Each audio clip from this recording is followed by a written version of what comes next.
Okay.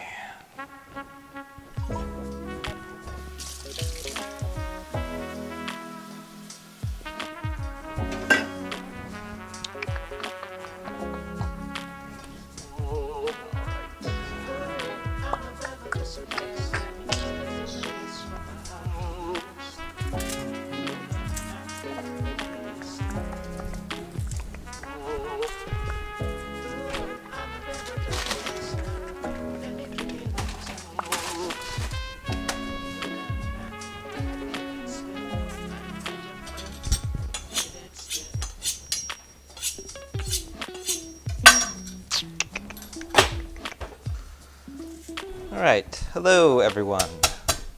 My name is Wesley. This is Woo Can Cook. If this is your first time tuning in, we're here streaming every Tuesday and Thursday at 6:30 p.m. PST and Wednesdays at 6 p.m. PST, doing lots of fun stuff to cook for your dinners. Today I'm doing a Japanese-styled curry that I've been doing for quite a while now, maybe several years now. This version that I'm doing is off of a recipe that I wrote many months ago, a long time ago, but it is based off of my mom's Japanese curry, which is something that I've been eating, or she's been making for us pretty much all my life. So it's a curry that I've been making all my life. The version that I'm trying to recreate is my mom's curry, but I don't think it comes that close.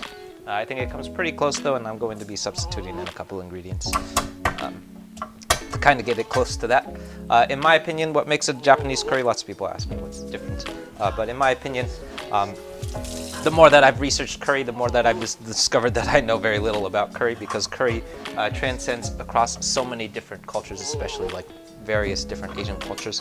But as far as I can tell, what makes it a Japanese curry is the presence of a whole bunch of root vegetables, and I know that that seems to be the consistent theme across pretty much every kind of Japanese curry that I've ever had. I used to be under the impression that a Japanese curry does not have dairy in it, and I always thought that it was maybe the only kind of curry that I had come across that does not include dairy, which is actually not true, because there are many different kinds of Indian curries that don't include dairy in it, which I was surprised to learn that. But it does not have yogurt in it, and it also doesn't have coconut milk in it, so that separates it from many kinds of Indian curries and many kinds of Thai curries. So, if you have any questions for me, feel free to drop your questions in the comments. I don't know everything about making curry, but I know lots of stuff, so hopefully I can be helpful or informative, or at the very least fun to watch. As with pretty much everything that I cook on stream, this recipe, or this particular curry, has a recipe that goes along with it. Those recipes, they always live over on my YouTube channel. So if you're interested in recreating what I'm cooking, I definitely recommend hopping over to the YouTube channel and checking out the recipe for this curry, which is, if you're watching on Reddit, the YouTube channel at the bottom of the screen. That would be youtube.com/woocancook. Lots of fun stuff popping up over there on that channel, including the recipe for pretty much everything that you've ever seen me cook on stream. So generally what we're doing when I'm cooking on stream is essentially cooking my way through all of the recipes that I've been writing for that channel. So if you've seen something that you if you've seen me cooking something that you're interested in cooking yourself, I definitely recommend hopping over to YouTube and checking some of that stuff out. We have a couple series that are going on that channel. There's a whole series that's dedicated to just reproducing Chinese American foods from my childhood, so a lot of like Panda Express stuff, really interesting, like very Americanized Chinese food, and kind of like taking a look at what makes Chinese American food tick. So like, what are the American qualities that go into Chinese American food? That series is always super interesting to me, because Chinese American food to me is really fascinating, because it's not really Chinese food at a certain point. It's really just American food. So that whole series is really interesting for me to dive into, because we get to take a look at what other people think is Chinese food, which in my opinion is not really Chinese food. And then we sort of deconstruct what some of those really iconic Chinese American dishes are, and then sort of take a look at what are the American qualities, and then what does it look like if we remove those American qualities and then replace them with like traditional Chinese ingredients. So it's sort of like what would it look like if Chinese American food was not so American. So there's a whole series dedicated to that, plus a bunch of other fun stuff popping up over there. So if you haven't made your way over to the YouTube channel yet, I definitely recommend hopping over and checking some of that stuff out. If you're watching on YouTube, you're already there. You made it. Good job.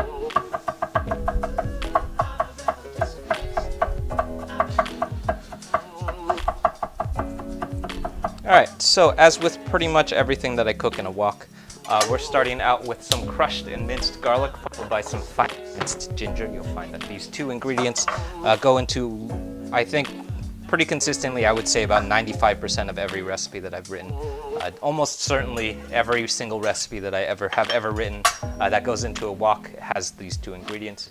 And that's because they work really, really well as the fundamental core elements that we use in building out umami. So when we're dealing in flavors that work heavily in the world of umami, garlic and ginger, they work really, really well together because they tend to work well as like those fundamental base layers of umami. So they're sort of like the first thing that we lay down in our flavor palette before we start adding other things on top of it. So they tend to work really, really well for that purpose. What am I using this for? Next up, what I'm doing is this is a half of a sweet white onion. This is going to go in at the very, very end. We are going to dice it. So you'll notice that I'm leaving the root on of my onion. That's super, super important because that root is going to hold together our onion while we dice it. So if you've ever diced an onion and seen it like start falling apart while you're dicing, that problem is very easily solved by simply leaving the root on of your onion. And then we dice around the onion root, and then we have this very last little nub that we're going to leave behind. And I'm going to use that in our stocks. So, super useful tip. If you've ever chopped up an onion and found that it sort of just kind of falls apart while you're trying to dice it, try leaving that root on and you'll get a nice, very nice even dice. We're going to leave this out. This is going to be the very, very last thing that goes into our curry for the specific reason. If you've ever heard me talking about onions and wok fries before, or anything that's long cooked too, you'll notice that the onions in almost all of our stir fries, they stay out until the very, very end. That's because onions are super, super delicate, which means that if we add them in too early, they're going to start shedding all of that water and liquid that makes up the structure or cell structure of an onion. And if we add them in really early, they'll basically just disappear because they're going to start shedding out all of that liquid. And then you will literally not find any onion in your final dish. So we're going to leave that out in our final stir fry until maybe within like the last 5 minutes of the wok cook, we'll throw it in. And then that's going to allow those onions to kind of hold their structure together a little bit better.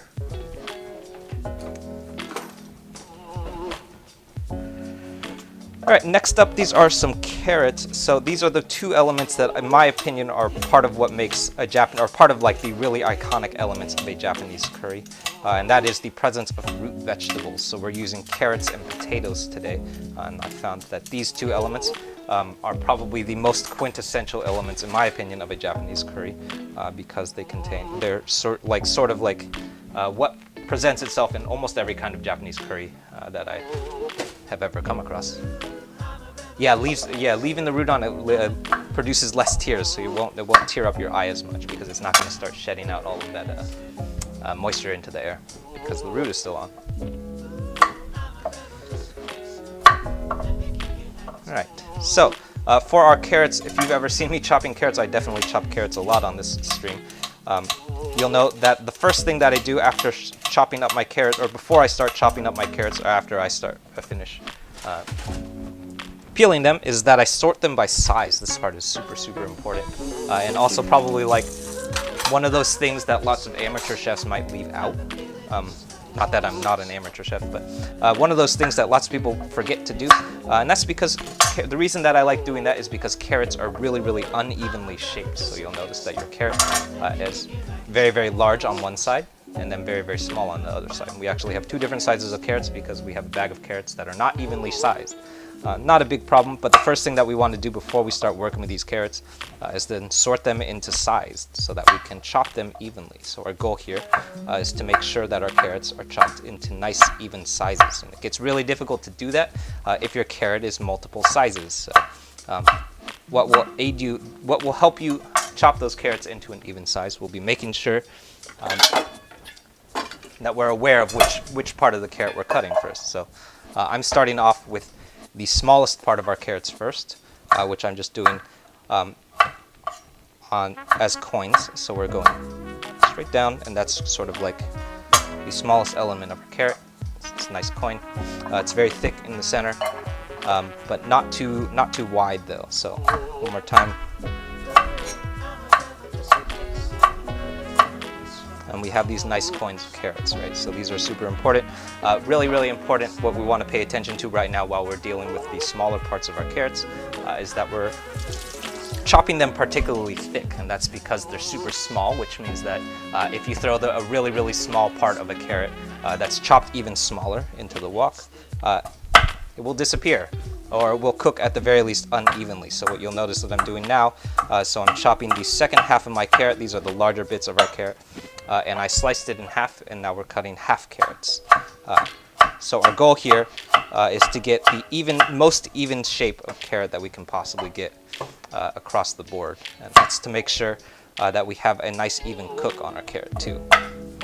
So you'll hear me say this on many streams, but if anything is cut unevenly, then it will also cook unevenly. So very, very important if you're trying to make sure that you have an even cook throughout your stir fry. You also want to make sure that you have even chops too.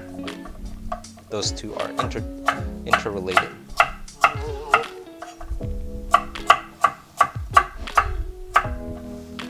And that is our carrots. So you'll notice that we have two different types of carrots going on here, or two different sizes of carrots going on. We have our first carrot, which is our smaller half, chopped into coins, and the second half chopped in half. So that's essentially getting us close to similarly sized shapes for our carrots, or at the very least so that they are in similar shapes or similar thickness, so that we don't have uneven cooks on our carrot. Stargazer, you always look forward to the videos. Yeah, thanks for tuning in. All right. Hello to everyone just joining. My name is Wesley. This is Woo Can Cook. If this is your first time tuning in, we're here streaming every Tuesday and Thursday at 6:30 p.m. PST and Wednesdays at 6 p.m. PST. If you're watching on Reddit, we are also simultaneously streaming over on my YouTube channel, which is the screen behind me. Over on that YouTube channel, that's where the schedule of everything that I'm going to be cooking on stream lives. So if you were watching over on YouTube, you would have known a couple weeks ago that I would be cooking this Japanese curry. So if you're interested in finding out what I'm going to be cooking next, I definitely recommend hopping over to YouTube, checking some of that stuff out. And then if you're interested in finding out what I'm going to be cooking next, definitely subscribe, and then you'll get those updates for what I'm supposed to be cooking in the next couple of weeks. Very often, I don't even remember what I'm supposed to be cooking, so that tends to work out really, really well, because very often when I'm going grocery shopping, I'll actually check the YouTube channel because I don't always remember what I put up there. So if you haven't checked out that YouTube channel, I definitely recommend hopping over. In addition to the concurrent live stream, that's also where all of the recipe videos live for everything that I cook. So if you've caught one of these streams before, you'll probably know that almost everything that I cook on stream has a recipe video that goes along with it. Those recipe videos usually move a little bit slower. They kind of take a little bit more time to talk through some of the decision making that goes behind a lot of the recipes that I've written. Kind of like why I do some of the things that I do in certain recipes, why I add some things, why I don't add other things, what are good substitutions, all that kind of stuff comes up in a lot of those recipe videos. So if you're interested in learning more about how I approach writing recipes and stuff, I definitely recommend hopping over there and checking some of that stuff out. And that's all. If you're watching on Reddit, that's youtube.com/WooCanCook. That would be the YouTube channel at the bottom of the screen.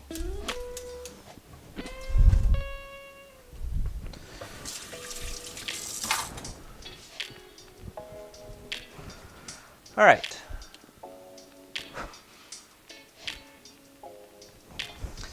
So next up,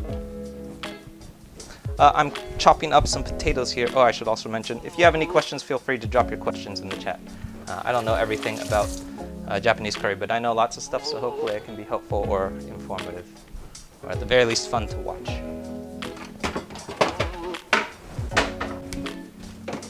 Alright, so I just finished peeling up. These are russet potatoes. Main reason why lots of people ask what kind of is the best kind of potato. The main reason I use russets is because they come in large quantities and they're cheap. And they're really, really pantry safe. But really any kind of potato that you got will work. But just like we did with our carrots, again, another big part of how we chop our potato, since you'll notice is that our potatoes are in also just like our carrots, in odd shapes and sizes. That means that we have to be careful and pay attention to the size of our chops. So just like our carrots, we're making sure that our potatoes are all in similar sizes and shapes relative to both the other potatoes that we're chopping, but also relative to our carrots too. And that's to make sure that everything gets cooked evenly. So super, super important. We're trying to make sure that we have a nice even cook across every ingredient that we throw into our curry today. Ever thought about going on to Chopped or Top Chef? Not really. I don't think that I would work really well in like a professional kitchen where it's like super, super high stress and people are yelling and stuff. I don't think that I would do very well. I'm definitely not a professional chef. I'm not even a chef. That's like a thing that you have to go to school for and stuff. But I like cooking, and I like writing recipes and giving people tips, I guess. All right, speed run cooking, yeah. So for my potatoes, I'm giving these a good rinse, so this is super important. What we're doing right now is rinsing off all of the starch in our potatoes. So if you were making hash browns, you want to make sure that you don't rinse these, because the thing that makes hash browns bind together, so the thing that gets you those really nice crispy and then have lots of structure to your hash browns, are the starch in the potatoes. So when we make hash browns, we don't actually want to rinse them, or if we do rinse them to keep them from oxidizing, we want to make sure that that starch goes back into your hash browns. For our curry today, we're not actually that concerned about that starch because we're not worried about making sure our potatoes bind to anything. So what we want to do actually is make sure that our potatoes don't bind to each other. So if we don't rinse that starch off, you'll find that the potatoes will start sticking to each other, and then you'll come out with a curry and your potatoes will look like this, where they'll be stuck together, which is never a good thing, because then you have to start pulling them apart on the dinner table, which is not good. So we want to do, in order to make sure that that doesn't happen, is rinse that starch off first. So I don't have a camera over the sink, but what I'm doing is I'm just giving it a quick rinse in the strainer, and then we're shaking all of that water out. And that's to make sure that there's no residual starch left on our potatoes, or as little as possible. At least there's obviously going to be some starch left.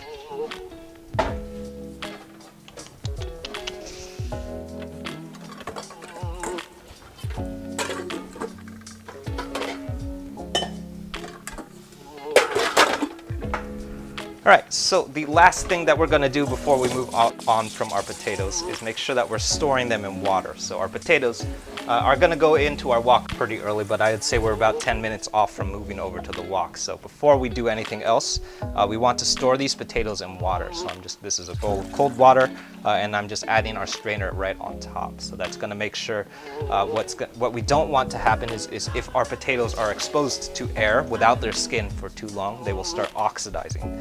So if you've ever had potatoes that are like slightly pink or have a reddish color, that's because the potatoes have started to oxidize, which means essentially they're coming into contact with air after the skin has been peeled off, which means that you're gonna have a weird colored potato. They're still safe to eat, but they're also just weirdly colored. So in order to make sure that we're not eating brown potatoes, we're going to store that in water until we're ready to eat it. Yeah. Dry them with a paper towel. Yeah, that's definitely. I do the same thing with latkes too, actually, is we dry them up with a paper towel. That's definitely the big goal for a lot of hash brown making, to make it super crispy. So we want it to be also super, super dry. Oh, the mic keeps getting bumped. Yeah, probably too close. Cool. All right, next up, this is going to be some chicken thigh. I have gone back and forth on using chicken breast and chicken thigh, and I think I ultimately have decided that it doesn't make a huge difference. They both taste good. I have even done this with like tofu. You could really do it with really any kind of protein that you want, and it will work really great. This curry works really well if you're vegan, or especially if you're vegetarian, or especially if you're vegan. You can absolutely substitute out just like a handful of ingredients, and it will definitely be vegan immediately. So for vegetarian, all you really have to do is leave this chicken out and replace it with tofu, and that's really it. I've been making, a couple of friends of mine are recently vegan, so I've been cooking vegan stuff for them, and almost everything in this curry does not have meat or meat byproducts in it. The only thing that does, other than the chicken, is our oyster sauce, which we can totally leave out. And I would say if you are trying to make a vegan curry, just leave out that oyster sauce and replace it with some kind of mushroom. So I would say replace it with a shiitake mushroom maybe, and that would pretty much just get you right to the point. And that's going to replace some of that umami that we're using.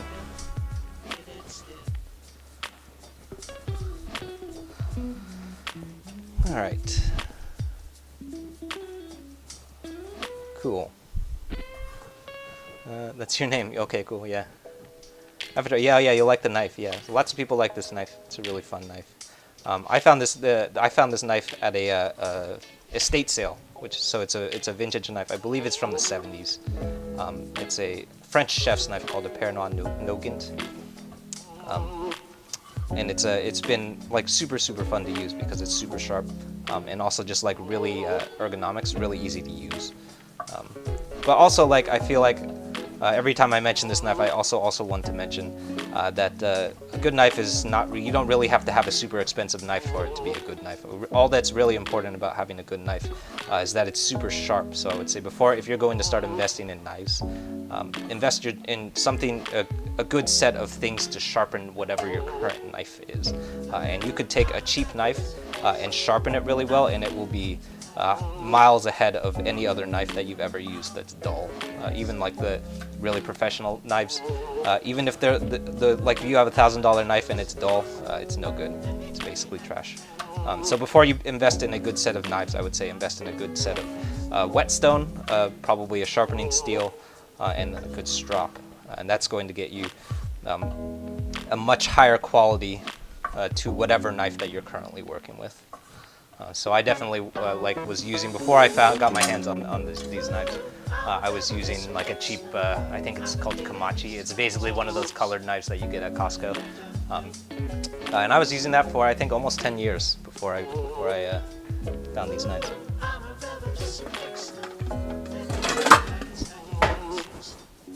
Alright, so that's our chicken thigh. We're going to set this aside. I'm actually not going to do any kind of marinade in this today. I'm just going to toss this straight into our wok when we're ready to go. And that's all we're going to do. I don't actually think that it needs very much because everything that's going into the curry is super heavy already.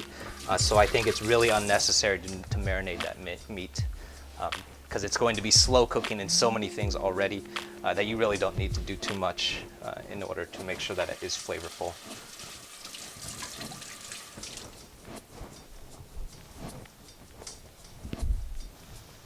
All right, so I believe that is it for chopping.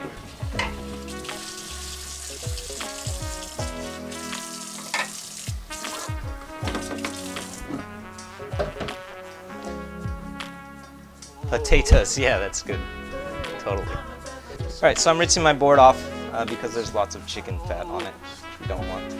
And then the last thing that we're going to do before we head over to the stove is assemble our sauce. So I have not always been in the habit of doing this with our curry, this particular curry, because I actually don't think it's going to do very much, or really going to benefit super much in terms of like flavor and like seasoning by assembling this off heat.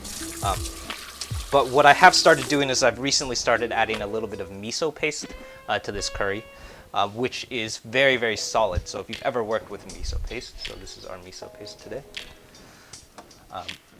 If you've ever worked with miso paste, you'll know that it is very solid and like it clumps up really quickly. So since it clumps up really quickly, it's really nice to be able to dissolve that in some kind of liquid before it goes into the stir fry. Otherwise, you're going to find that there's huge clumps of miso paste stuck in your wok, which is not what we're after. So in order to make sure that that miso paste doesn't clump together, I'm going to start assembling this stuff off heat. Also, we can kind of talk through everything that I'm adding, so that's nice too.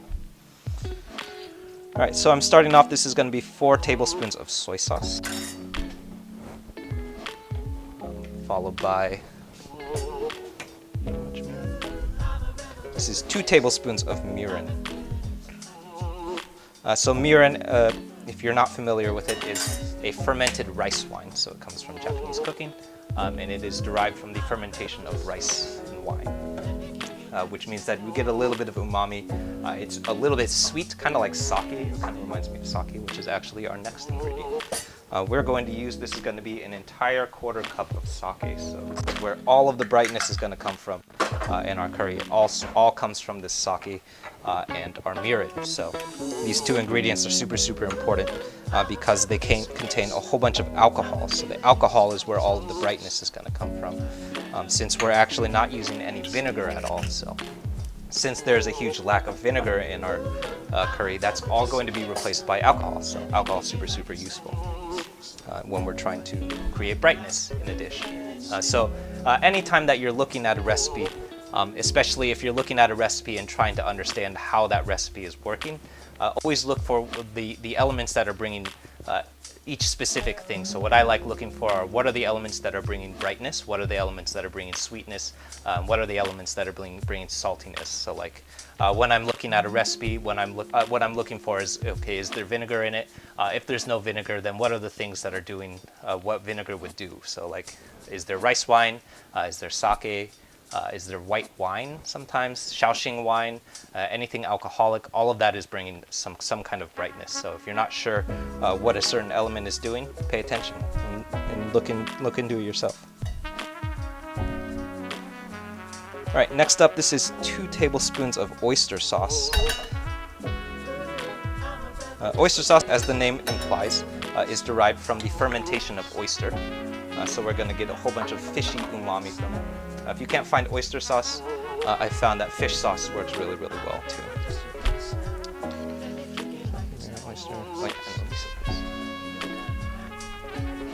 Last up is our miso paste, and we're going to throw, this is going to be 2 tablespoons of miso paste.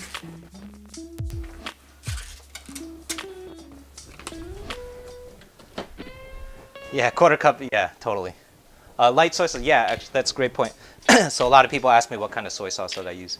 I don't really pay a huge amounts of attention to like the brand of soy sauce that I'm using. Usually it's either Kikkoman or it's some kind of Kikkoman copy. So usually, very frequently I'll be able to find Kikkoman. Or sometimes when I can't find Kikkoman, I'll probably just use the Lee Kum-Kee soy sauce, which is, all of it kind of just tastes the same to me. I don't taste huge amounts of difference in it. But what's really, really important to me is when I buy soy sauce, especially when I buy soy sauce that I'm going to be cooking with, is that I like to use light soy sauce or like low sodium soy sauce. The difference if you're shopping for soy sauce, like industry standard for soy sauce is the red cap. So the type of soy sauce that has a red cap, that's considered full sodium soy sauce. So it's like high concentrate, very, very salty. That stuff really, really good if you're gonna use it on the table. So if it's like the soy sauce that lives on your table and like your dinner table, and it's the soy sauce that you eat when you're like dipping pot stickers in your soy sauce, full sodium soy sauce, really, really good. What I like using for cooking, though, is low sodium soy sauce, which would be like green cap soy sauce. And that soy sauce, it's very, very similar, but it's a little bit less concentrate. So it's, I guess, like conceptually, it has less salt in it, so they market it as low sodium soy sauce. But what's really, really useful about low sodium soy sauce is that you can be more aggressive with how much of it you use. So you'll notice that I just used 4 full tablespoons of soy sauce, which is almost a 1/4 cup of soy sauce. Which if we were using full sodium soy sauce, that would actually be quite a bit of soy sauce. But since we're using low sodium soy sauce, we can be a little bit more heavy-handed with it and then like taste it after the fact and say like, oh, that's enough soy sauce, or that's not enough soy sauce. If it's not enough soy sauce, then we'll just add more. But since it's a little bit less concentrated, we can be a little bit more heavy-handed with the way that we use it. So it reminds me a lot of how you would use kosher salt, because kosher salt is like in larger grains so that we can pick it up. and be more aggressive with how much kosher salt you use. Whereas if you were just using like plain old like Morton's table salt, that stuff is really fine grained, so even a small pinch of it is going to go a long way, which is great on the dinner table. But in cooking, when we're trying to understand how much of it we're using, it's great to be a little bit more heavy-handed with those ingredients so that we can have more control over it. So, great point though. Yeah, low sodium soy sauce. One of my new favorite things right now is low sodium soy sauce. All right, so last up, this is going to be 2 tablespoons of miso paste.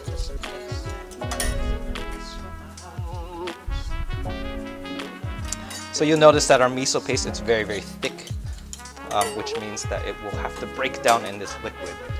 That's the whole point, or maybe the biggest point to assembling this sauce off heat, is so that we can break this miso paste down. So what I'm going to do is that I'm going to use all of the liquid of our soy sauce and our vinegar and our sake, and we're going to start breaking down this miso paste. And so the whole point of what we're going after right now is to make sure that we don't have large clumps of miso paste. So you'll notice that we still have, it kind of looks like peanut butter, or has the consistency of peanut butter, which is going to be a problem if we just threw that straight into our wok, because it would clump together in the wok too. So then you would hypothetically risk the potential of having huge clumps of miso paste stuck to your potatoes because it didn't break down properly in the wok. So in order to make sure that it doesn't clump together in the stir fry, we're going to break it down off heat, and that's just to be absolutely certain that we don't have clumps of miso paste going on in our stir fry.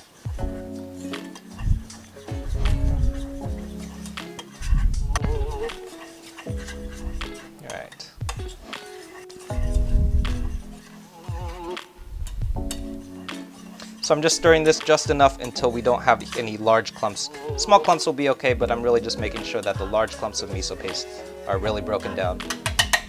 Then last thing, super useful though, is that we can taste.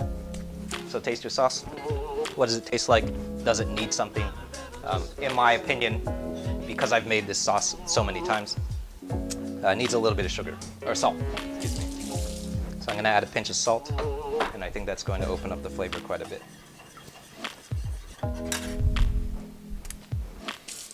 Yeah, that's nice. So, super important, taste when you're cooking, taste it as much as you can. And then adjust based on your experience. What does it taste like? What does it need? What is it supposed to taste like? And adjust. So you'll find that the more that you make something, the more that you'll be able to adjust.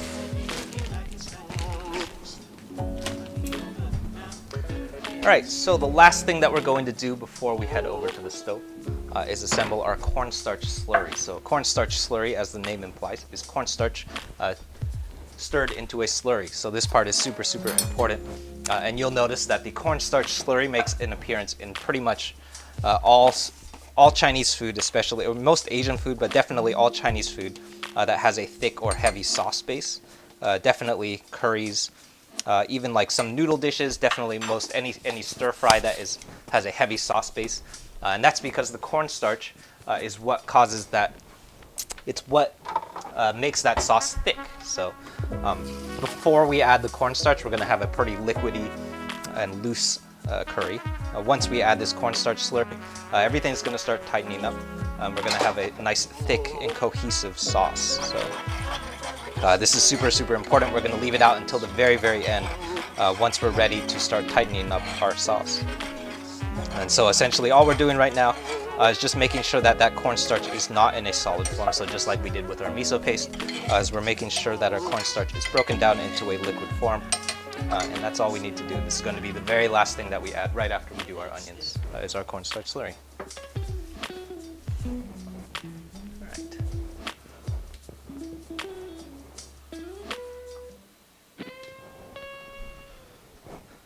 So, let's head over to the stove. GoPro working? Sometimes it works, sometimes it doesn't.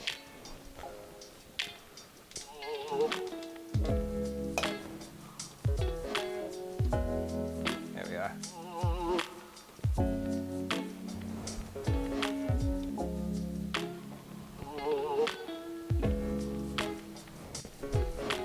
Okay, so over on the stove I have my wok that is heating up. up. It has been heating for quite a while now, so we're going for a ripping hot wok.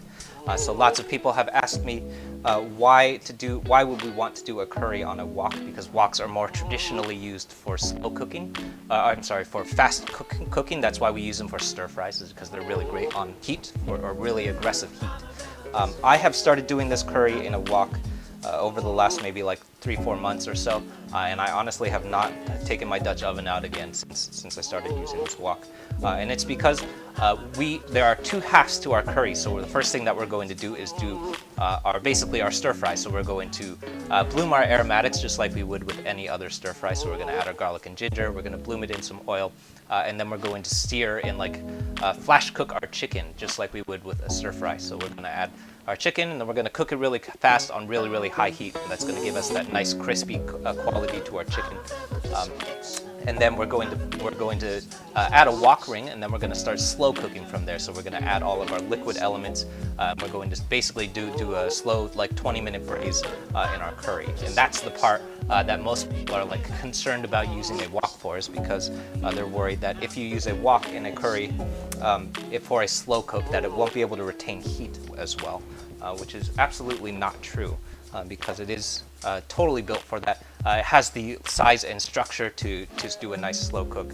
The only thing that we want to make sure to do is add a wok ring before you start adding huge amounts of stuff to a wok, because if you have a round bottom wok, it will keep rolling around on the stovetop, and that's not fun. All right. Before we do that though, I actually do want to add one thing to our chicken. All right, so what I'm adding here is going to be a very tiny little bit of cornstarch. So I think this maybe will be half a teaspoon of cornstarch. And what this is going to do is it's going to prevent our chicken from overcooking in that flash cook. So you will notice that this is something that happens in a lot of meat stir fries when you cook chicken in a wok. Really, when you cook any kind of protein in a wok. So I do the same thing with eggs, pork, any kind of meat. Tofu sometimes. And essentially what it's doing is it's coating the chicken with a small layer of cornstarch, and that's going to prevent the chicken from overcooking in that really, really aggressive heat, because our wok is really, really hot. So when we add the chicken to a really, really hot wok, it will start turning really rubbery if you don't turn the heat down, which we don't want to do. So in order to make sure that it doesn't overcook, we're adding a tiny bit of cornstarch, and that cornstarch is going to give us a nice insulation from the wok heat to make sure that it doesn't overcook. So super, super useful. All right. So our wok is going. I'm going to let this heat up maybe a little bit longer. I'd like this to be a little bit hotter before we start moving.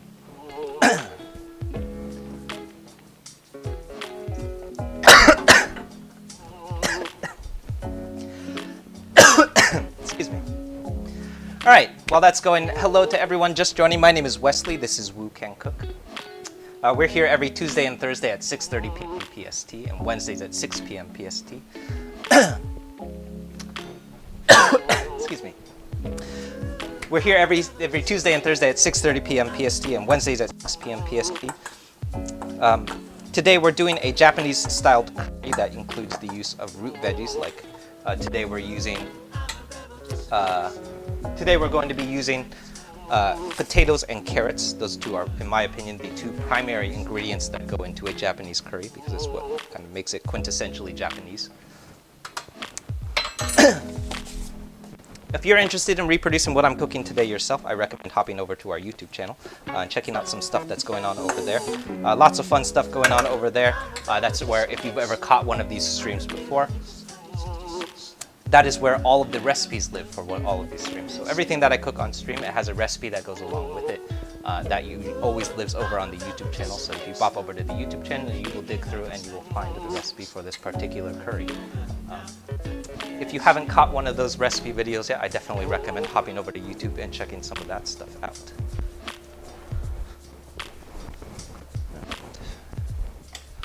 In addition to all of the recipe videos, that's also where all of the concurrent live streams happen with. So if you're watching, you'll notice there's another laptop going on behind me. That's always running on YouTube. So that's where there's a whole schedule of everything that I'm going to be cooking next. So if you were watching on YouTube, you would have known a couple of weeks ago that I would be doing this curry, because that's probably posted somewhere over there on YouTube at some point. So if you want to find out what I'm going to be cooking next, definitely hop over to YouTube and check some of that stuff out.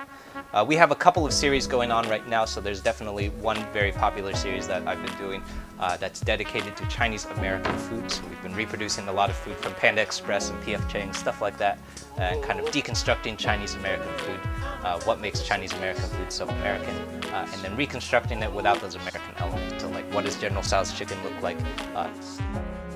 All of those American qualities. So usually for me that would be brown sugar and honey, and I take some of those things out and then replace them with things that you find in really traditional Chinese food. So things like, I believe in that recipe we use black vinegar and I think fish sauce, and I think sweet chili sauce. So things like that. We kind of like take some of those elements that you find from traditional Chinese food and insert them into Chinese American dishes and see what they look like if they weren't so American. So there's another series that's entirely dedicated to food from TV. So I've been doing a whole series. We did a couple of dishes from Legend of Korra, and then a couple of dishes from Avatar: The Last Airbender. We have right now, I've been doing a bunch of stuff on our Bay Area restaurant hack series. So there's a whole bunch of recipes that are dedicated to just reproducing foods from restaurants here in the San Francisco Bay Area. So you can, if you're here, if you live in the area, you'll probably find some food from restaurants that you've been to. So coming up soon is a soup recipe. I think that's coming up next Friday for the soup from Shandong. So if you live in Oakland, that's a super popular restaurant here in Oakland. So stuff like that all lives over on the YouTube channel. So if you're interested in cooking stuff yourself and not just watching me cook stuff, definitely hop over to YouTube and check some of that stuff out. Or if you just want to watch me cook some more stuff, I think people like to watch me chop stuff on YouTube videos, so it's super fun too. Cool. Am I in Oregon? No, I live in Oakland, so Oakland, California, in Chinatown. Do I use a cornstarch coating for other foods? Yeah, so I use pretty much anything that will use as meat. I'll use cornstarch in. So essentially, if it has a meat or a protein element, and we're cooking it in a wok, that cornstarch is going to be super useful because it's going to prevent the meat from overcooking. All right, so let's get cooking. I'm adding, this is going to be about 4 or 5 tablespoons of vegetable. This is actually peanut oil. We're going to go pretty heavy because we're going to flash cook our chicken in it. And in Chinese cooking, this is a process that we call a long yao, which is essentially adding cold oil to a hot wok. And that creates our non-stick surface. So super important when you're cooking in a wok. You want to heat the wok first and then add the oil. Otherwise, you're going to get a sticky wok, and then stuff is going to start sticking there.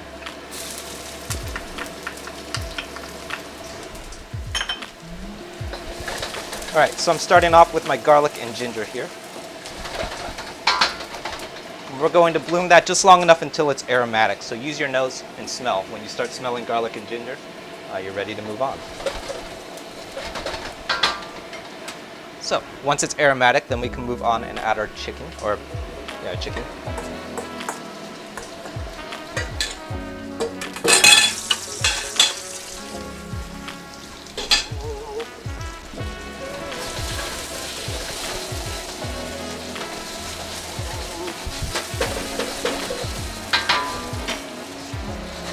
All right, and we're gonna give that a couple of minutes in the wok before we move on to our slow cook here. So this is super important, and it's kind of the whole reason why we're using a wok right now, is so that we can flash cook this chicken first. So we can cook our chicken on super high heat. This is gonna be really useful because it's going to give us a really tender piece of chicken in our curry, while also still nice and like have a nice toothsome quality to it.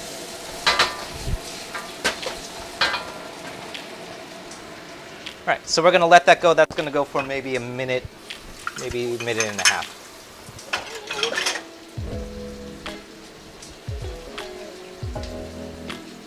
I'll make some burritos, yeah. I was toying around with a fried rice taco, which I was messing around with. I thought it actually tasted pretty good. I might mess around with it. which essentially is just like taking my leftover fried rice and putting it in a tortilla.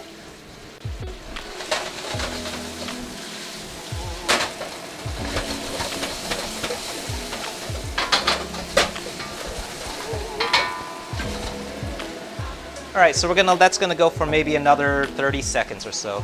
I just want that to pick up a little bit more color before we move on. It does not need to be fully cooked through before you add your next ingredient, because you do want to remember that that chicken is gonna be in the wok for at least 20-30 minutes. So you don't need to worry about it overcooking. It's not gonna undercook. It will absolutely cook through because it's gonna be in the wok for 20-25 minutes at least.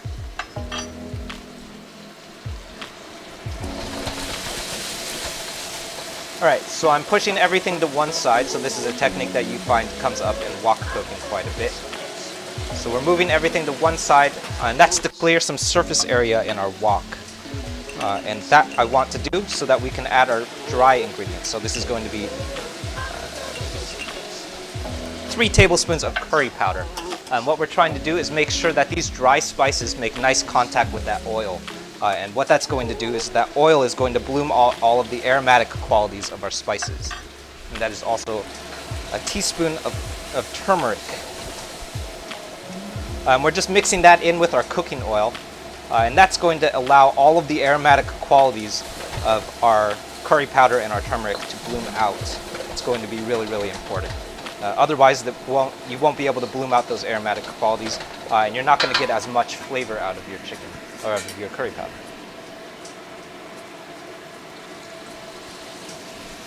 Next up, I'm adding my wet ingredients. So this is my sauce.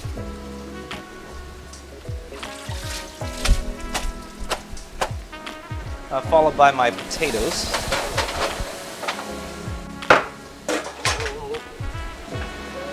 And my carrots.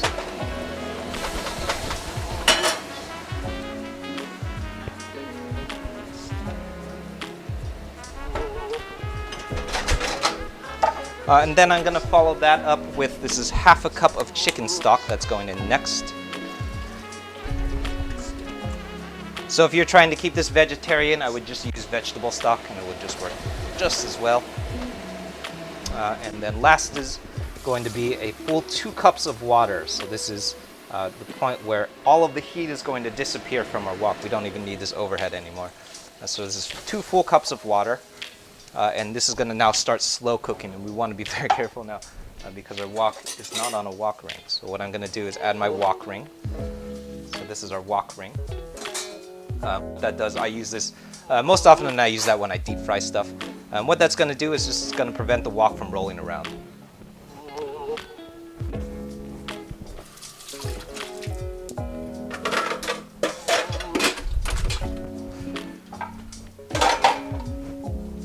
All right, so we're gonna set that on high heat. So we're not turning down the temperature here, but we are going to set it on very high heat, and we're gonna let that slow cook for quite a while. So that's gonna go for about 20 minutes before we move on.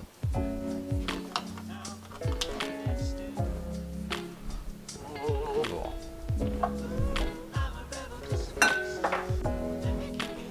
What's in the sauce? Yeah, so the sauce was something that we assembled off heat earlier. And it is a combination of soy sauce, sake, mirin, miso paste, and then a little bit of oyster sauce. So it's a combination of a number of things. You'll notice that there is no vinegar in it, which we're substituting with a whole bunch of alcohol, and that's where all of the brightness comes from. And I think that's like, for me at least, one of the outstanding qualities of this curry is that it doesn't have any vinegar in it. It's all replaced by alcohol.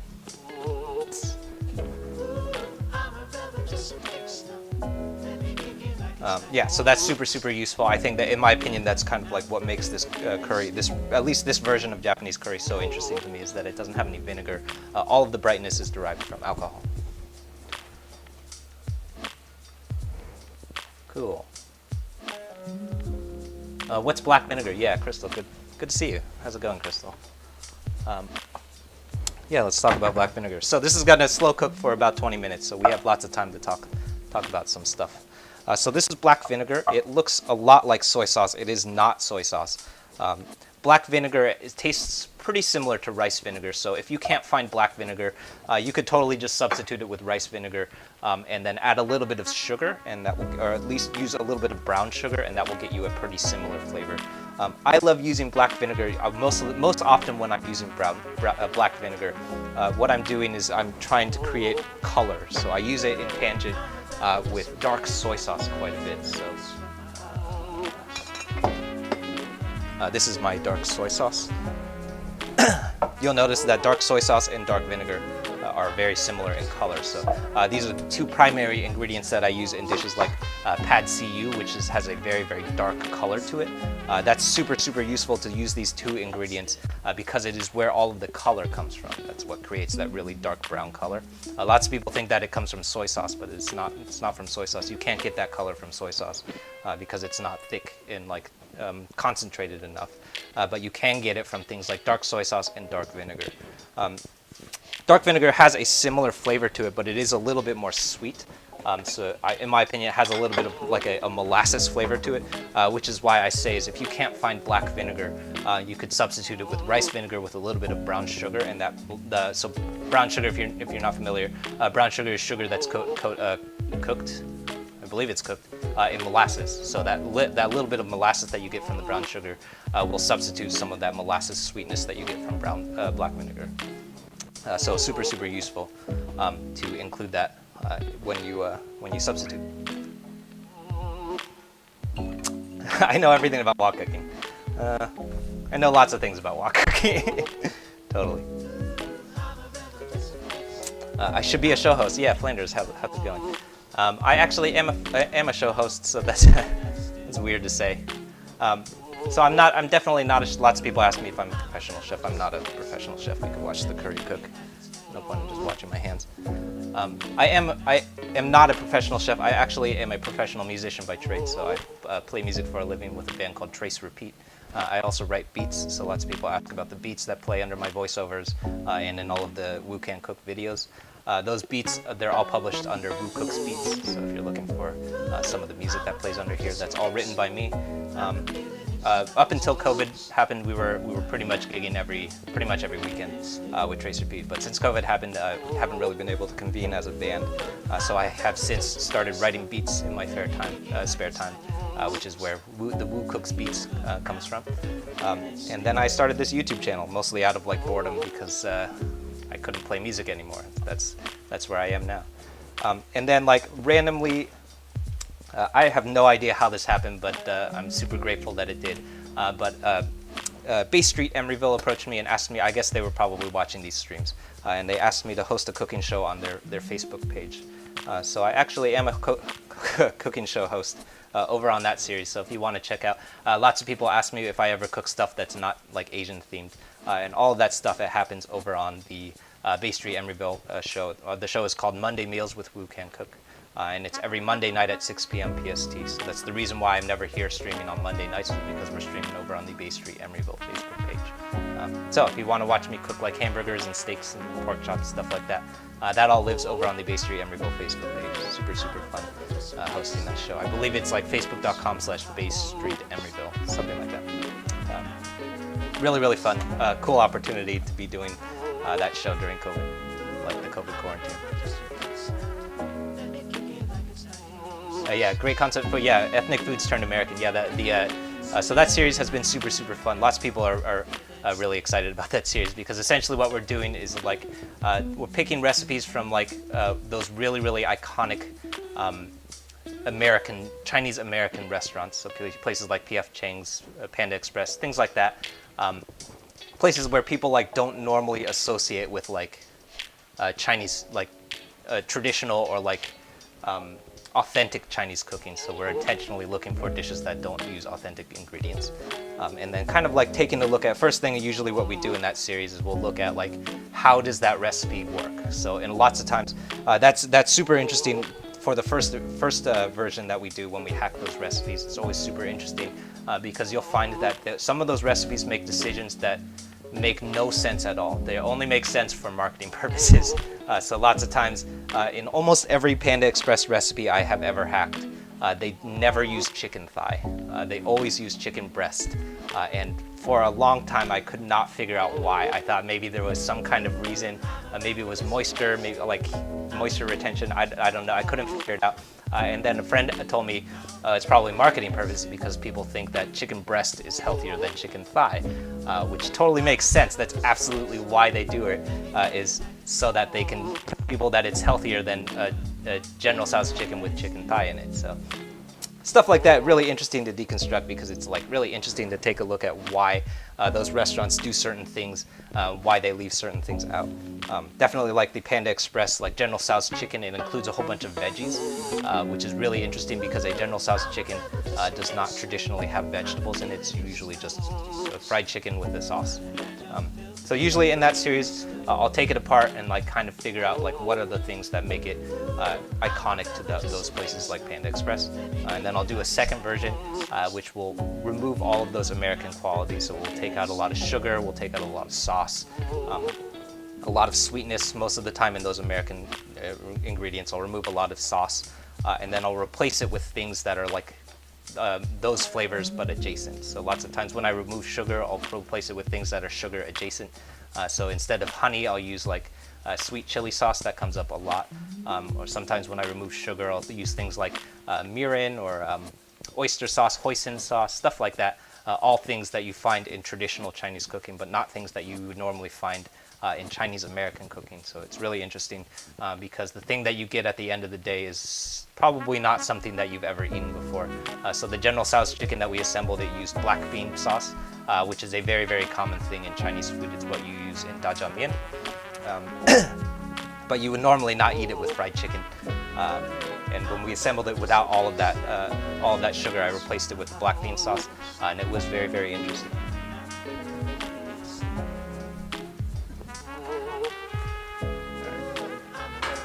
So stuff like that. If you're interested in stuff like that, definitely hop over to YouTube.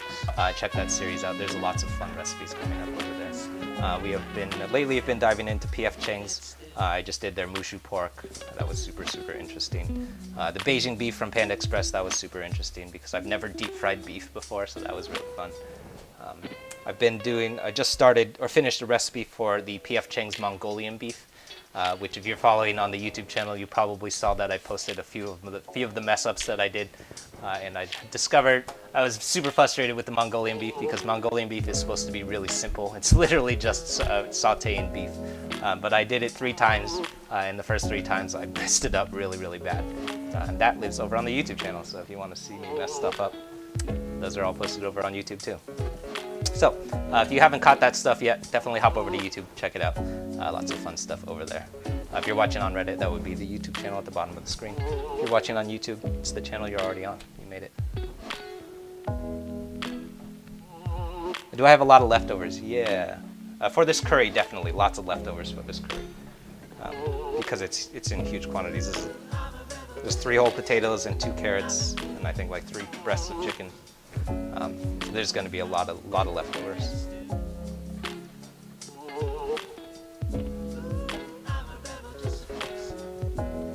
Yeah. Cool. Do I stir it while it's good? Yeah, I do stir. So we do stir the curry, mostly just to make sure nothing sticks to the bottom. So we're just agitating it occasionally to make sure that nothing is like floating to the bottom and sticking. But other than that, it's really what we're just waiting for is some of that liquid to cook down. So there is lots of alcohol in the sauce base. So there's a whole 1/4 cup of sake. So what we really need right now is all of that alcohol to start burning off. Otherwise, we're basically going to be eating sake. So what we're looking for, you want to use your nose and like smell when you start smelling alcohol or sake start burning off. That's how you know you're on the right path. But really what we're looking at is consistency. When we see that like liquid start really reducing, that's when we know we're ready to go. But at this point, that's also the point where you could let it simmer for as long as you want. The longer that you let it simmer, it's going to taste even better. Just like a bolognese or anything that's slow cooked, ragus, stuff like that. The longer that you let it simmer, man, it will taste even better. So I've done this curry and I've simmered it for like 2 hours before, and it's really good. I'm not going to let it simmer for 2 hours because I'm hungry. But I am going to let it simmer for about 20-30 minutes. Maybe not 20-30 minutes, maybe like 20 minutes.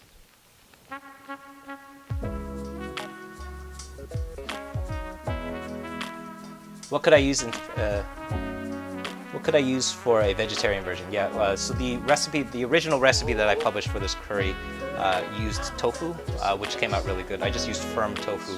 But we do want to treat that tofu slightly differently from how we treat the chicken, because chicken, it has a lot of like structure to it, so we can throw that in really early. So we threw it in while our wok was empty, and then we did a wok fry with it.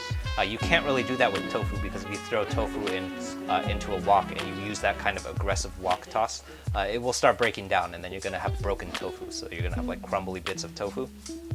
So if you're using tofu, add it super late. I would add it like towards the end with the onions. Lots of people are afraid to do that because they're worried that it's going to taste, it's going to be bland. You're not going to get any taste out of it. But I would argue that the tofu is never going to taste like anything, no matter what you do, no matter how early you add it. It's never really going to taste like anything because it's tofu. So once we resign to that, then we can focus on making sure that we have good texture to the tofu. So that's, in my opinion, more important than adding it early and trying to like sear it, which you're not really going to get much out of. How much DME? Yeah, I didn't buy GME. I did buy AMC though recently. We'll see what happened. That's just a random gamble. I'm down to throw $13 down on AMC, like a share of AMC, and see what happens. Probably will lose money. We'll see. Am I drinking some of the sake? No, the sake is really cheap sake. I would not drink that sake. Just like you don't want to drink Shaoxing wine, it's really cheap. Actually, that sake is probably drinkable, but I would not drink it. It's probably super cheap sake. It was literally the cheapest sake that I could find. People tell me all the time that you have to, like, especially wines, is that you have to cook with the wine that you would want to drink. So you can't buy $2 chuck and then throw it into a bolognese and expect it to taste good. But I really disagree with that. If you're gonna cook it down, you're not gonna taste anything. Maybe don't use $2 chuck, but don't use the cheapest sake. Use the next cheapest sake. You'll be fine. So my sake, I think that bottle of sake was like $3-4. So I would not try drinking it because it would probably be really gross.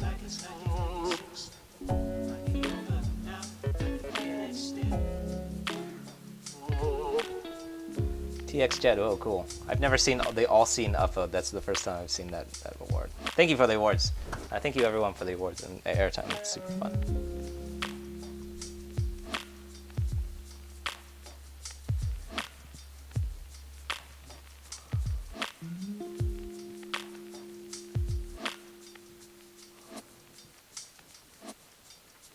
What natural ingredient do you recommend to a nonstick pan?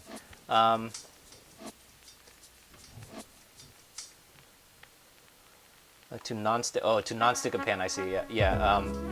I think like so the nonstick in a cast iron pan or cast irons and carbon steels. So what we're using, my wok today is made of carbon steel. And that non-stick surface, it doesn't come from a coating, it comes from cooking on it a lot. And that's what's really cool and interesting about cast carbon steel is that it seasons over time. So the non-stick coating, it comes from just using it. So when I first bought this wok, everything was sticking to it, and it was so frustrating. I came so close to throwing this wok out because literally everything I cooked in it would stick. Chicken was sticking to it, tofu would stick to it, garlic stuck to it, nothing, garlic sticks, I've never seen garlic stick to anything before. But literally everything that I put into this wok, it would stick. But I just kept using it, and over the course of maybe 2-3 weeks and maybe 10 uses, it started to develop a really nice seasoning. And that seasoning is essentially composed of everything that you've cooked on the wok. So that seasoning is what creates that nice non-stick surface. So that's super, super important when you're dealing with things like carbon steel or cast iron pans, is that seasoning. Without that seasoning, you're going to have a really, really sticky pan. So if you're asking what would you use to create a non-stick surface, just cook in it a lot and use any kind of neutral oil or any kind of oil that you would want to impart in flavor. So I love using grapeseed oil, and then just make sure that you do your wok hei before, your long yao before every cook. So heat up the wok and then add your cold oil and then give it a nice swirl and make sure that you're coating the whole wok with that oil. And that's going to give you that nice non-stick surface, and it's going to aid a lot in creating that nice consistent seasoning around the wok. So lots of people ask if there's like a trick or a shortcut to seasoning. I'm sure there are some really great shortcuts. I have definitely seen a good video from Kenji Lopez about like shortcuts to seasoning a wok. But in my experience, the best way to season a wok is to just start cooking in it and just use it a lot. And the more that you use it, the more nonstick it gets. So this wok I think is like a little over a year old. So I probably someone asked how many meals that I have cooked on that, and I was trying to think, but I think we probably have just passed probably just over 200 meals at this point. And that's where all of the nonstick surface comes from.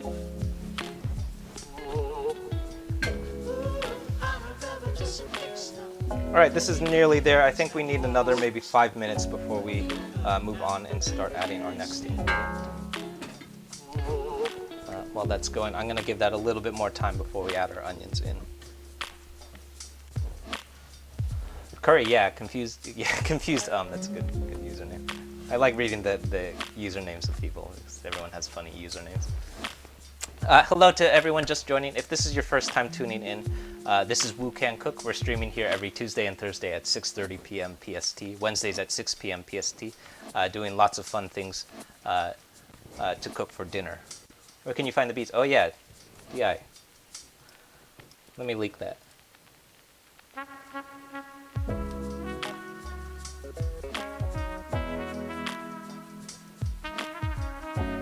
Yeah.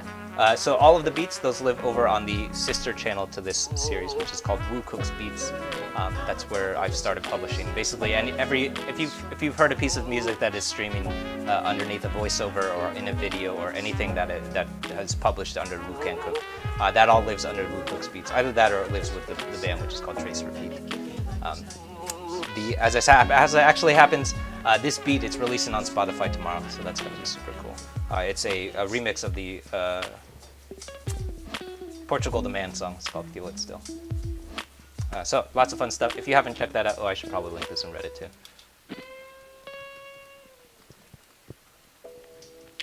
There we go. Yeah, so what was I saying? Oh yeah, hello to everyone just joining. If this is your first time tuning in, we're here streaming every Tuesday and Thursday at 6:30 p.m. PST and Wednesdays at 6 p.m. PST.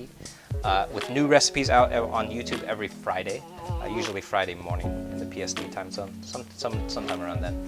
And then eventually they pop up on gift recipes a lot. So lots of people, some people know me from these streams, some people know these videos from gift recipes. Those are super fun to do too.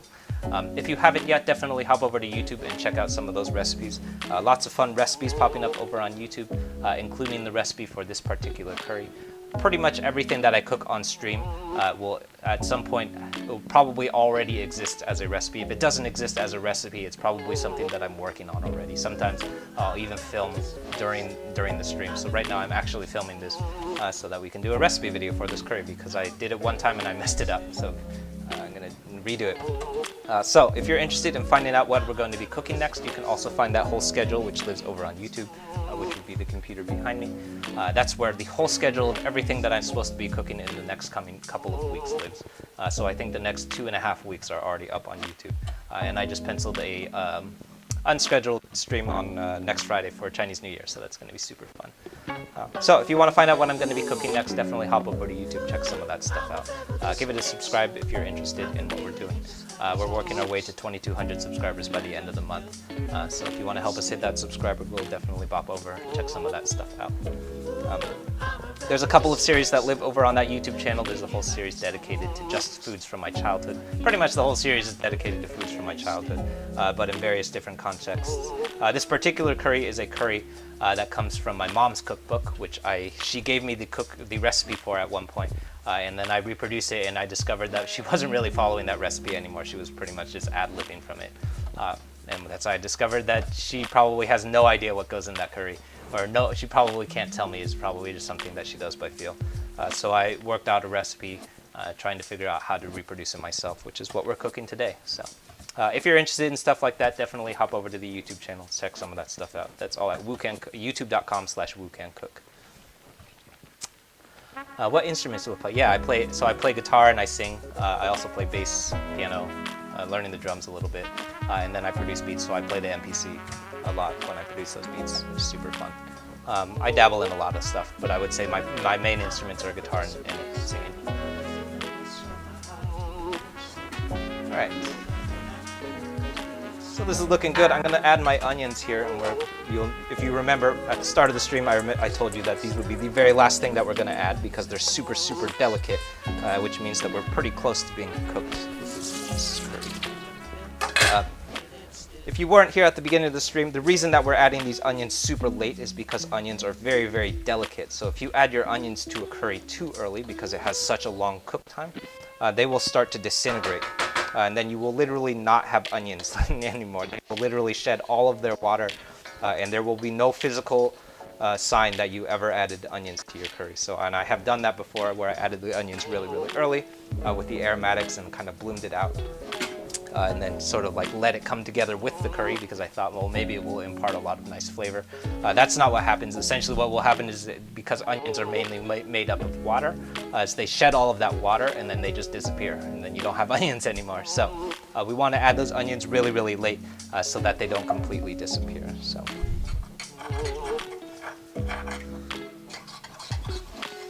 Is it spicy curry?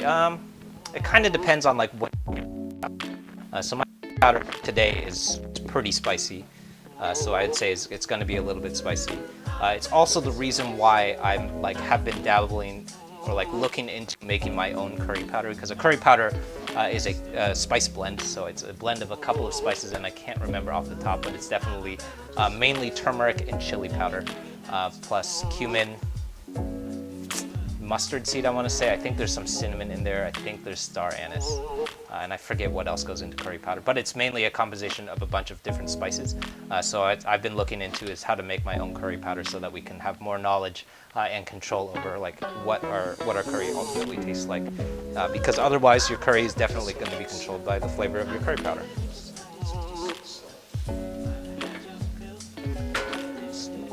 But also, as it so happens, I've been using this curry powder that my parents brought back. I think it's from Turkey. It might have been illegal. I don't think you're supposed to bring spices back across state, international borders.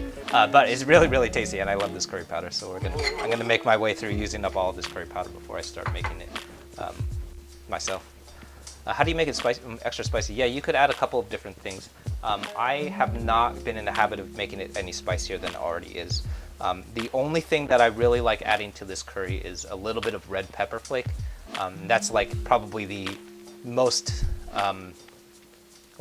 most basic way of adding a little bit of heat. I would say maybe a pinch of sambal olek or even a pinch of dobanjang would work really, really well too. You can also get, so today we're using light miso paste, but if you can get your hands on dark miso paste, that will give you a little bit more heat, or at least a little bit more umami.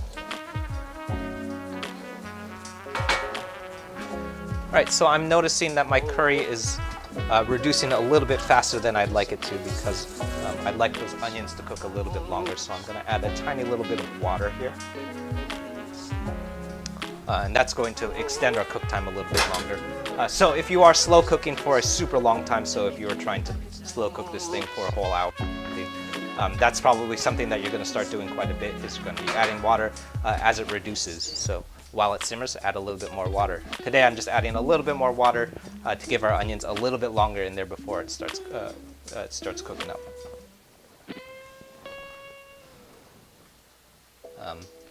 Yeah, extra spicy. Do I have a line of my own spices? I don't. I did see that Yan Can Cook released a new line. I think his line was for frozen General Tso's chicken. It's all at Costco. I gotta look into it. I recently discovered that Yan Can Cook is on Instagram. I don't think it's actually Yan Can Cook. I think it's his publicist. But I still follow Yan Can Cook on Instagram. I'm super stoked for that. Crystal, don't knock the tubuk chuck. Yeah. I heard some rumors that because tubuk chuck, those grapes are picked by a tractor. So it's not hand picked. It's picked by a big machine, which means that when they're picked, that also the bugs get picked with the grapes, which means that when you're eating tubuk chuck, you're probably drinking tubuk chuck, you're probably also drinking some quantity of bugs, which was that. Once I heard that, I was like, oh, this is the last time I'm probably done drinking tubuk chuck. I can afford $5 chuck.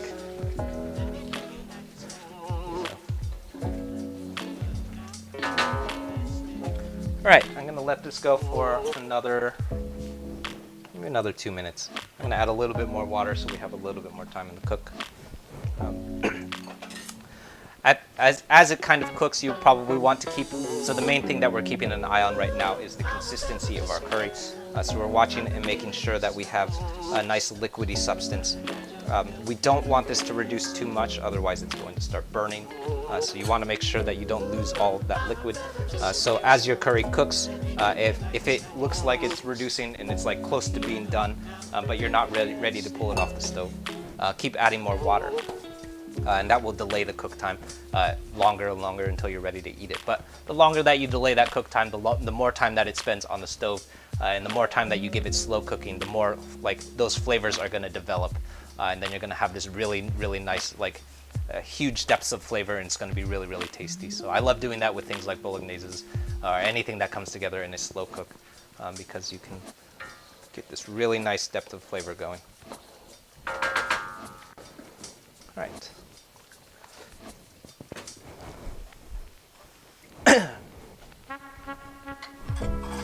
Okay, so the last thing that we're going to add here is our cornstarch slurry. We mentioned this earlier. This is just 2 tablespoons of cornstarch mixed with water. And you'll notice that as soon as we add that cornstarch, the whole sauce is going to start coming together. So it's going to move on from being a kind of a liquidy and loose curry to a much tighter and like cohesive sauce. So in my mind, the cornstarch slurry reminds me a lot of how Italian food uses pasta water. So in Italian cooking, we cook our pasta and then we reserve about a quarter cup of that pasta water. And that pasta water is filled with all of the starch that's shed off from your pasta noodles.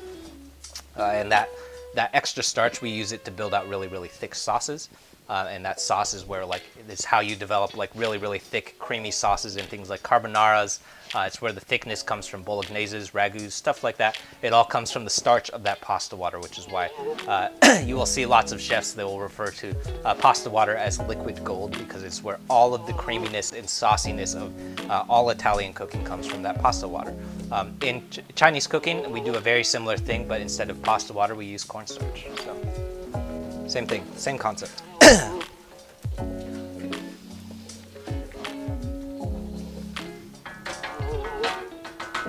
All right, so this is coming together real nicely. We have a really thick, nice, luxurious curry.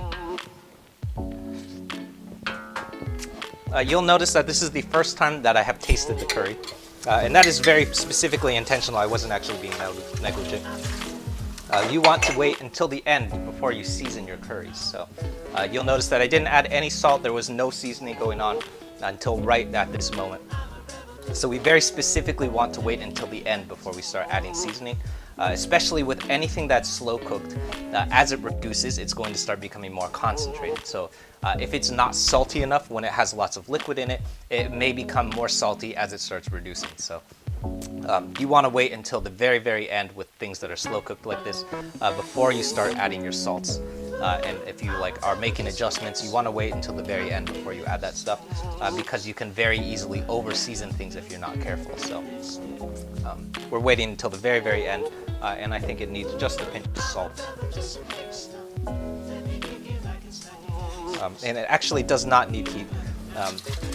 Although I do sometimes use red chili flake, or even like a little bit of dobanjang or sambal olek would be a nice addition of heat. In this particular case, the curry powder that I'm using is also already very, very spicy. So my particular version does not need heat. But if your curry powder is not as potent, that would be a good addition. For a while, I was making my way through some really, really old curry powder. I think it was a couple years old. So it wasn't quite as flavorful. And when that was happening, I definitely had been using quite a bit of red pepper flake because it wasn't quite as spicy. But the curry powder I'm using is pretty fresh, so I don't actually need to do that. All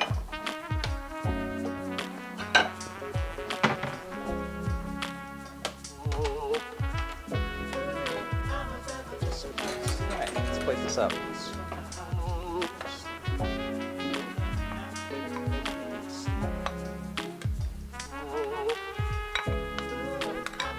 Actually, what should I do this?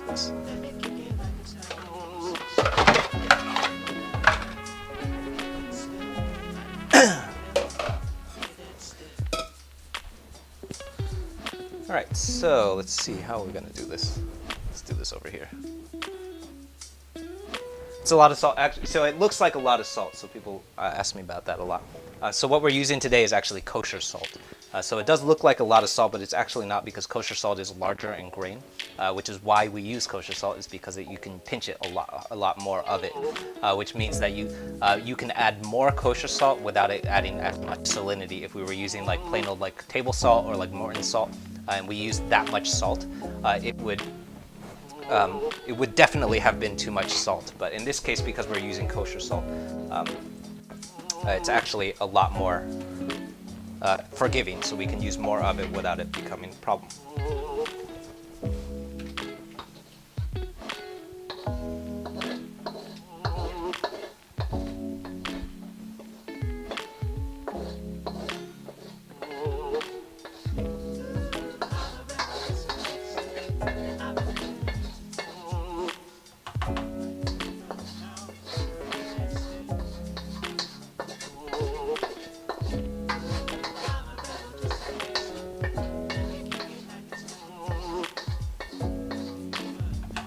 All right. So the very last thing that we want to do, I've started saying this at the end of pretty much every stream. So the last thing that you want to do anytime that you're cooking on a wok, especially if you're cooking on a carbon steel wok like this one, is that you want to clean the wok first. So that's super frustrating to do if you are really hungry like I am, because there's food in front of you. You want to eat it. You want to just sit down and start eating. But super important, you want to save yourself a lot of trouble, is clean this wok while it's still hot. So the wok is hot. We have this very nice non-stick surface. That's the quality of a wok while it's hot, is that it has a really nice non-stick quality to it. So you'll notice what I just did is I just rinsed my wok down in the sink. So we didn't do anything else. All we did was just rinse it down, and then I did a little bit of scrubbing with the back of my spoon. So you might be able to see it. There's a tiny bit of like food left behind here, which I'm just scraping off with the back of my wooden spoon. But other than that, we're not doing any scrubbing. So no sponges, no soap. Just give it a rinse, and everything comes right off, which is super useful because we don't have to scrub. So if you had left this sitting in your wok for a long period of time,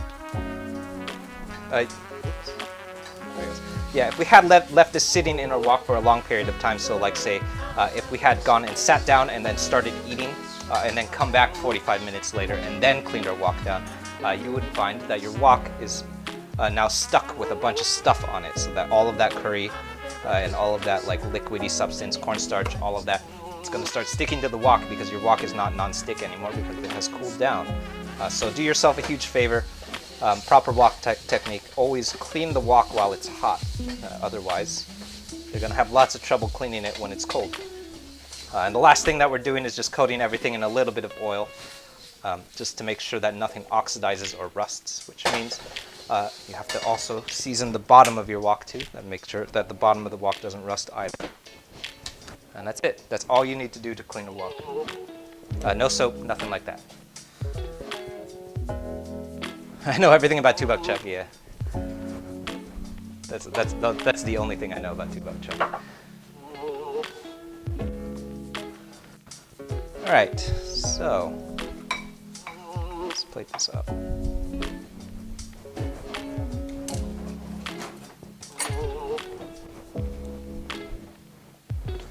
Have I made Indian chicken curry? I haven't. I have been like messing around with Indian food. But it's like a whole world of spices that I'm not familiar with, so I'm just starting to experiment with it. I did make a good a biryani recently. But Indian food, it's a whole different thing. So it's on my to-do list though, for sure.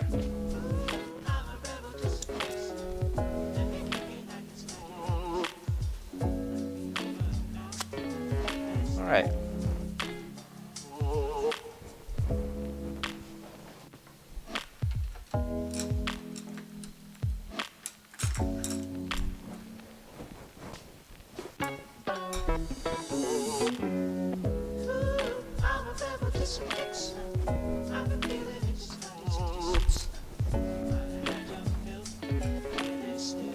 So no, that is it.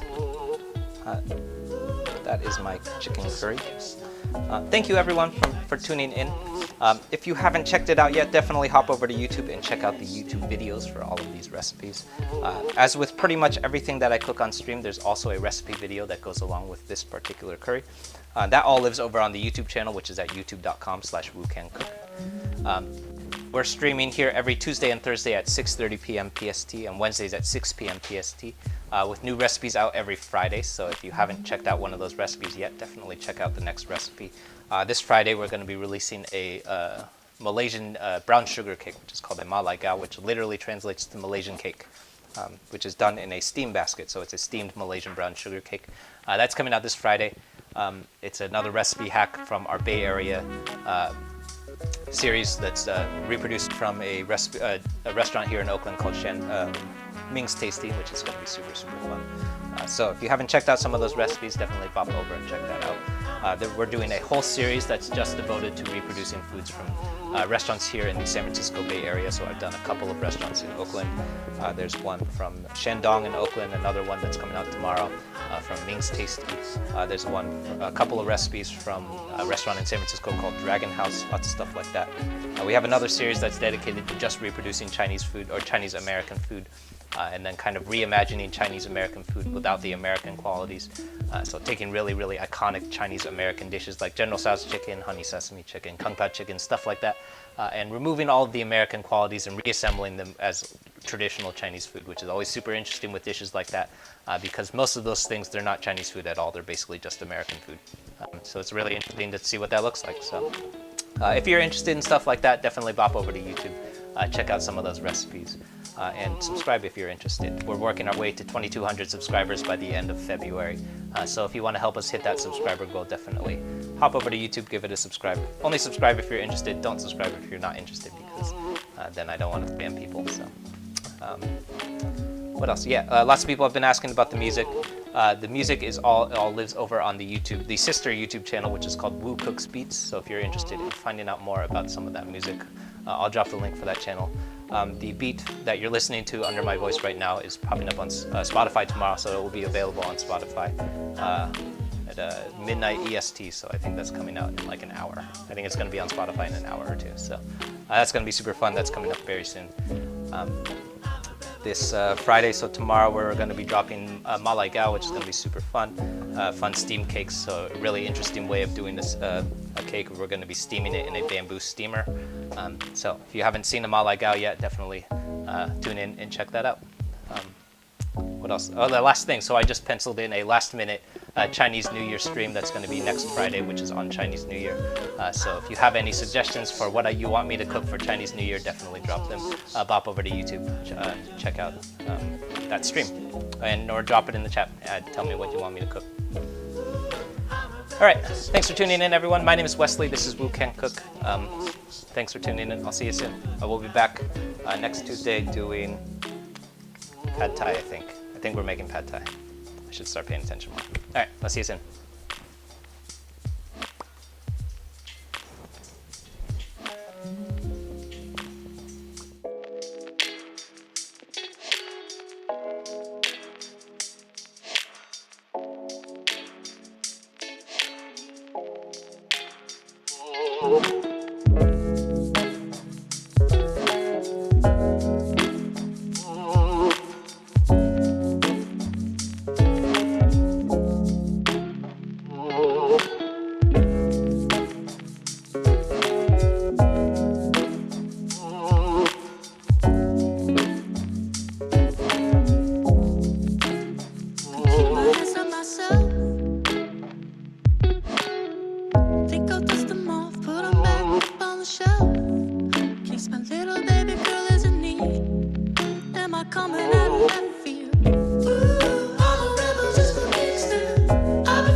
Leave it with the baby, said her mama called. close. Am I coming out of left field? Ooh, I'm a rebel just from H-Town. I've been feeling it since 1966 now. Might have had your fill, I feel it still. Ooh, I'm a rebel just from H-Town. Let me kick it like it's 1986 now. Might be over now, I can feel it still. We can fight a war for peace. Give in to that easy living, goodbye to my hopes and dreams. Stop flipping for my enemies. We could wait until the walls come down. It's time to give a little to the kids in the middle, but oh, until it falls, won't bother me.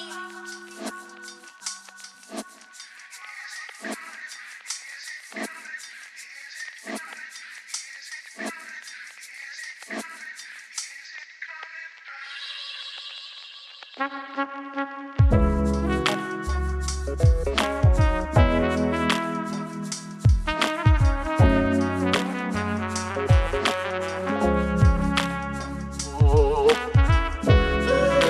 a rebel just for this. Yeah, your love is in a bitch for my heart to eclipse.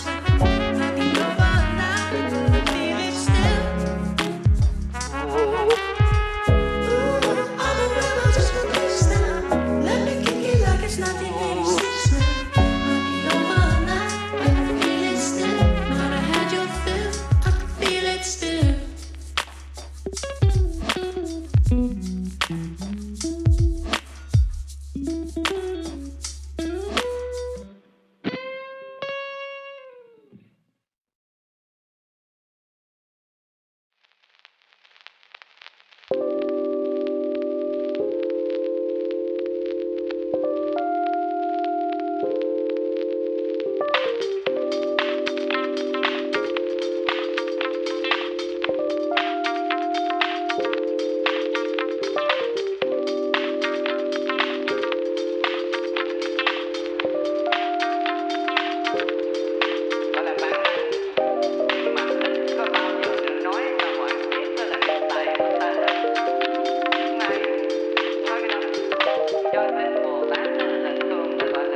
wanna go on and on. I can't feel you burning up.